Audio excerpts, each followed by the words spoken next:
Banyak alasan orang untuk mendaki, dan jika alasan mendaki adalah kesunyian, sedang di puncak sana yang ada adalah hingar-bingar, lantas apakah kamu masih mau melanjutkan pendakian?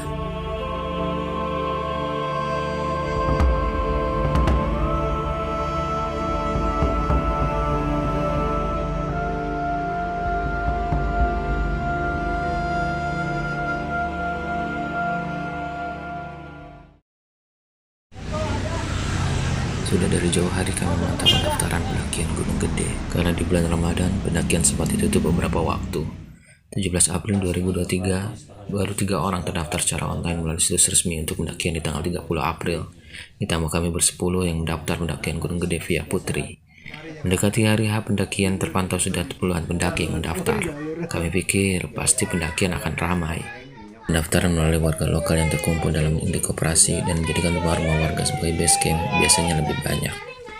Jangan sampai nanti ada yang ketinggalan. Ya. Gunung Gede. Bangga semangat ini. Lumayan. Bismillah. Ketika kami memulai pendakian, ternyata jauh dari apa yang kami ekspektasikan. Ada 1.000 lebih pendaki baik yang naik maupun turun. Membludaknya pendaki di musim libur lebaran tentu menjadi berkah secara ekonomi bagi warga sekitar. Namun di sisi lain, kontrol dari pihak pengelola menjadi berkurang karena jumlah pengelola tentu tidak sebanding dengan banyaknya pendaki. Dan coba tebak, dari sekian banyak orang yang melakukan pendakian, ada berapa banyak sampah plastik yang tertinggal? Apakah disengaja atau tidak? Alam tentu tidak mau tahu. Kita yang seharusnya sadar diri, jika tidak bisa melestarikan alam, paling tidak jangan mengotorinya.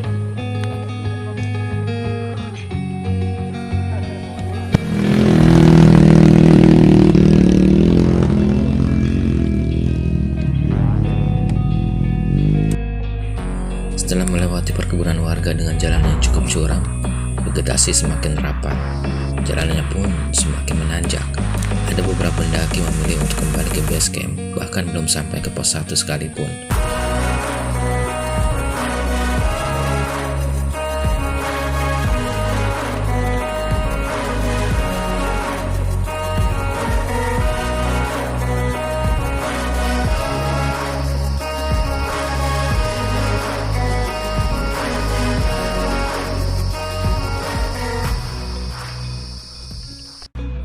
Salah satunya ada yang ikut bergabung dengan rombongan kami, karena 2 temannya tak sanggup melanjutkan pendakian. Apakah mereka manusia-manusia lemah?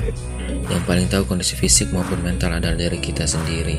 Jika merasa tidak mampu untuk melanjutkan pendakian dan memilih untuk berhenti di awal, itu lebih baik daripada terlalu memaksakan yang pada akhirnya bisa berakibat fatal, sehingga bisa merugikan diri sendiri maupun orang lain.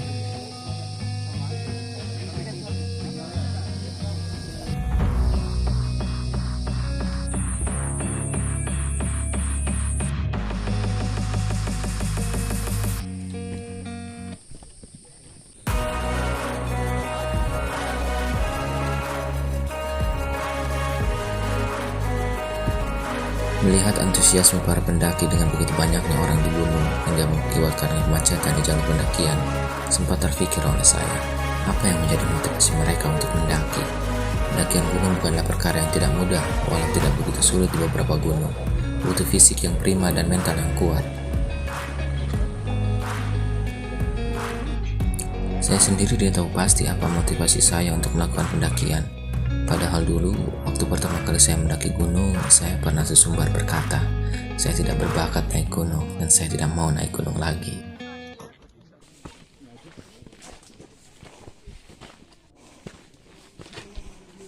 Pada saat itu saya memang benar-benar frustasi dengan kondisi otot paha tertarik.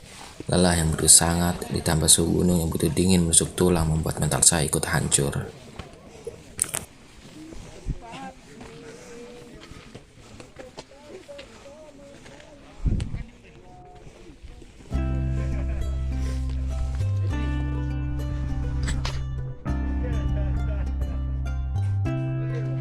Setelah sekian lama, ada kerinduan saya akan gunung. Lelah mendaki ingin dicari.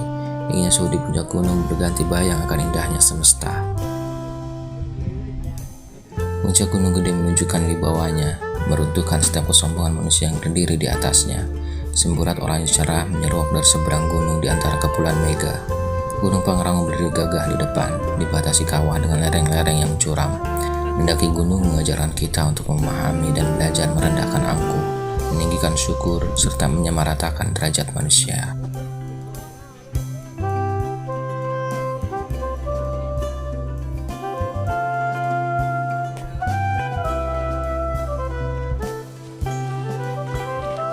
Peran media sosial tidak bisa diselisihi menjadi trigger meningkatnya atau semakin merebaknya tren mendaki gunung. Semakin hari gunung semakin ramai, warung-warung menjamur di jalur pendakian. Apakah ini masalah? Bagi saya, asalkan tetap bisa menjaga kebersihan, tentu bukan mencari masalah. Media sosial seperti dua sisi mata pisau, pilihannya tergantung kepada kita masing-masing, dimanfaatkan oleh media sosial atau memanfaatkan media sosial. Bagi orang yang dimanfaatkan oleh media sosial, pendakian gunung hanyalah sekedar untuk eksistensi semata. Sedang sebagian lainnya yang bisa memanfaatkan media sosial bisa menjadi mata pencaharian.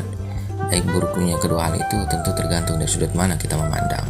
Anjir enak banget.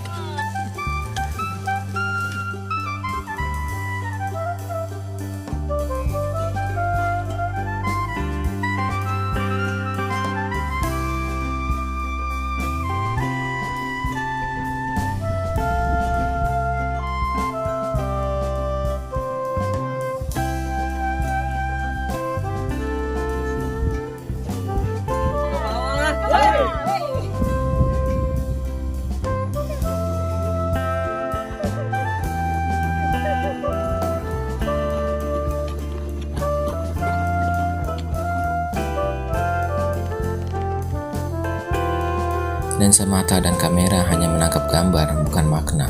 Telinga mendengar riuh ramai dan cerita. Kulit ari hanya merasa hawa. Segarnya embun, tanah basah, dan bau busuk belerang bisa dirasakan oleh indera penciummu. Jika kau bisa meramu apa yang kau lihat, dengar, dan rasakan, banyak hikmah yang akan kau dapatkan. Semakin bijak kau berpikir dan bertindak.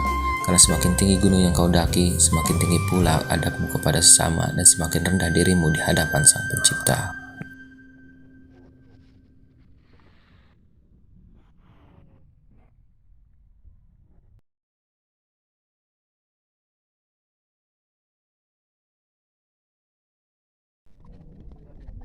Hai, tukang pijit panggilan.